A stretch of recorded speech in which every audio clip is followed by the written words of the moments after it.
Other interesting business news, you have Cava stock skyrocketing, even doing better than Chipotle, which, yeah, in terms of anecdotal experience, I loved and hate Cava.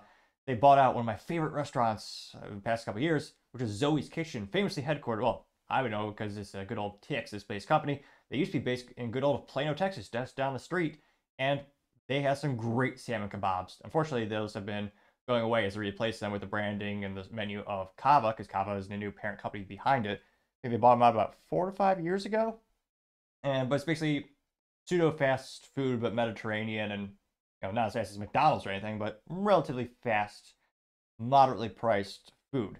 Now, this comes to us thanks to the OG original search engine, which somehow still exists. Good old Yahoo, in this case, finance, which I show my age a little bit. Back in my day, Yahoo was a big thing. And you actually valued it. Microsoft offered to. Well, I'll keep the ADHD down. I swear, I'll try. But I'll never forget. Microsoft offered to buy Yahoo for like $40-something billion. Yahoo declined, and then years later they sold to, I believe, Verizon for $4 billion. Great example of knowing the timing is half of everything in life. Also, I don't give financial advice. Now, here they say, quote, yeah, this is from Brooke DePalma, who's a writer over there. And they say, quote, Cava reports juicy earnings as steak launch sales growth pushes stock to all-time high. Even get a stock chart. Jeez Louise. $122 per share. Hindsight's always 2020 when it comes to investing and many things in life, truth be told. Now they say, quote, net sales jumped 35.2% year over year to 233.5 million compared to the expectation of 219 million, which again, one of the best ways to boost that stock is to knock the stocks off all the analysts and the expectations that they have. Adjusted earnings per share came in at 17 cents per share versus the 13 cents that was expected. Same store sales jumped 14.4%, more than the 7.45% Wall Street expected. Sales growth was driven by higher foot traffic, up 9.5% year over year, which is phenomenal. Again, one of the most difficult things when it comes to the traditional retail establishment or retail, brick and mortar, is what's that compelling reason to get people to actually go to your store or go to your restaurant and have them to exchange their dollars for products and or services, which is amazing. Now, they say they also have, this also contributed that they had increases in menu prices, new locations, as well as the launch of a grilled steak on June 3rd earlier this year. Jeez. They said it hit a record stock price of $102, and then it skyrocketed up to $122 over the last week, making it one of the biggest jumps ever. The steak launch surpassed expectations by a landslide. CEO Brett Schulman told Yahoo Finance the team is, quote, working on a deep pipeline of innovation for the next few years. Schulman said the company's, quote, value proposition is drawing diners as consumers trade from fine dining restaurants but trade up from fast food, which that category is growing.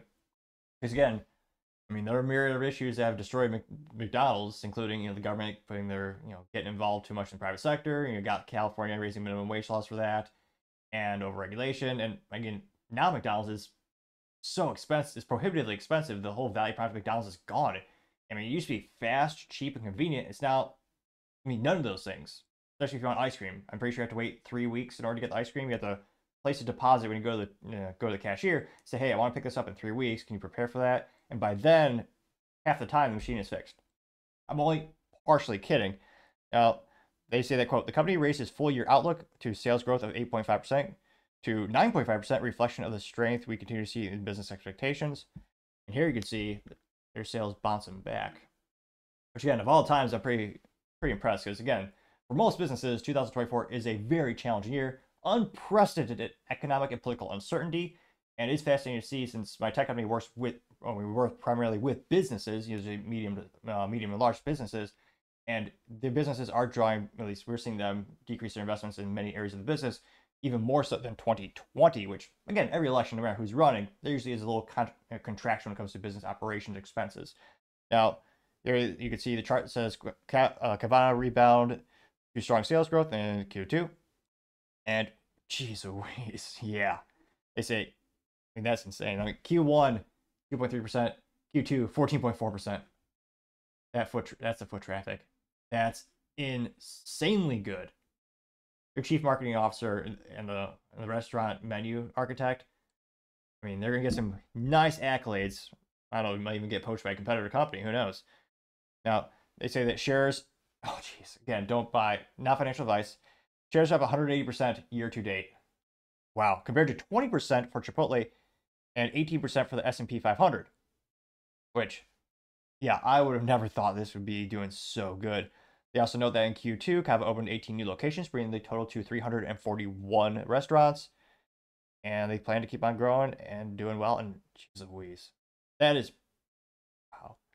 They say that by 2032, rather, the company plans to have 1,000 Cava locations, which, again, phenomenal news for Cava. I mean, that's going to be able to help them feel that growth. And again, traditionally speaking, things should start to pick up Q4 fiscal calendar year for most businesses and most people, because again, it's a ripple effect. And I can only imagine, again, not financial advice, but how great they're going to be doing when it comes to Q4 sales and selling more Mediterranean dishes.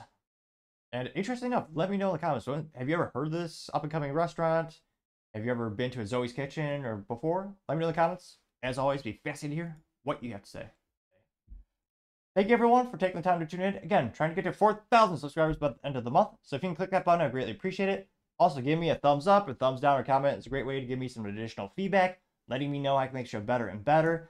Lastly, don't forget to take the time to tell your family, tell your friends, tell your coworkers, heck, tell your enemies, tell anyone and everyone. Just stay safe, fight the good fight.